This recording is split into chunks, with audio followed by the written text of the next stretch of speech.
So you see Nations Trust Bank, right? You see the logo, the branches, the glossy annual report, and you think, okay, it's a bank. But you're not seeing the real story, not even close. I mean, on the surface, yeah, it's exactly what they want you to see. It's a trusted public bank, right? But think of that as just the shiny exterior. The real power? That's the engine under the hood. And trust me, it's running for someone else. An engine for who? Look, we all know John Keells and Central Finance are the big shareholders. That's not a secret, it's public information. So, what's the big conspiracy? Who's really pulling the strings here? See, that's where everyone gets it wrong. The secret isn't about the shares they own. It's all about how they use them. Real control isn't something you see on the stock ticker. It happens quietly, behind the closed doors of the boardroom.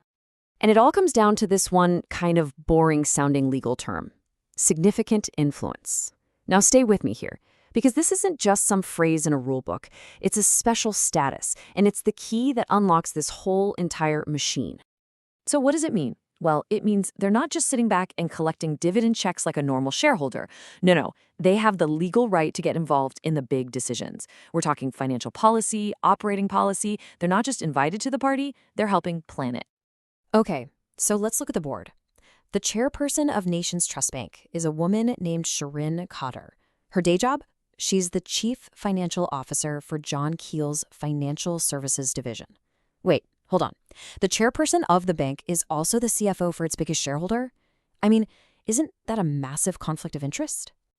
Oh, exactly. And it doesn't stop there. Take another director on NTB's board, Arjun Fernando. He also happens to be the chairman of Central Finance. So you're telling me the head of a major competitor is literally sitting on the board.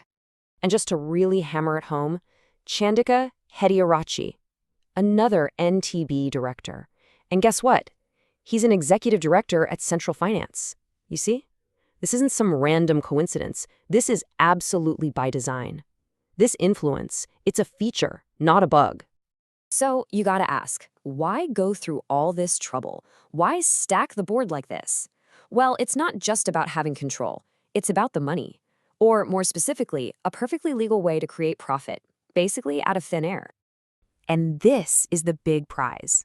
That significant influence status unlocks something called equity accounting. Now, what that means is that JKH and Central Finance don't have to just report the little cash dividend NTB pays out. No. They get to take their entire share of NTB's total profit and put it right onto their own income statements, even if they never actually receive a single rupee of that cash. Whoa, hang on a second. Let me get this straight.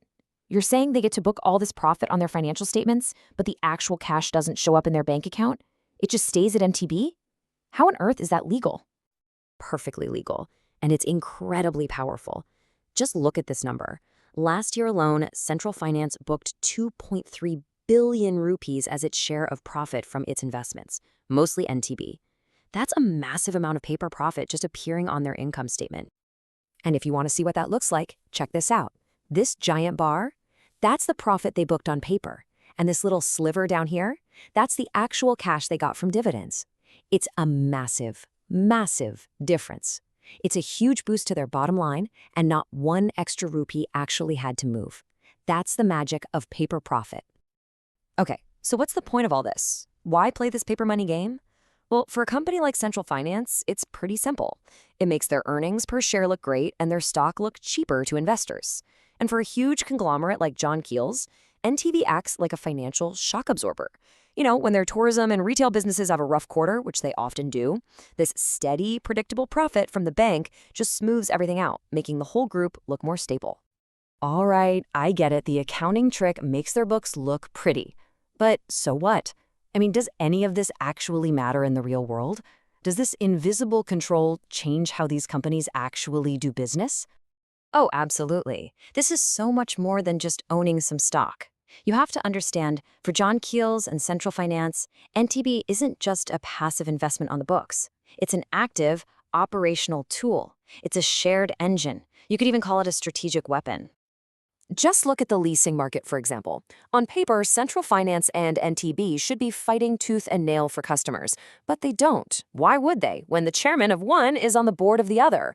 They have this unofficial truce.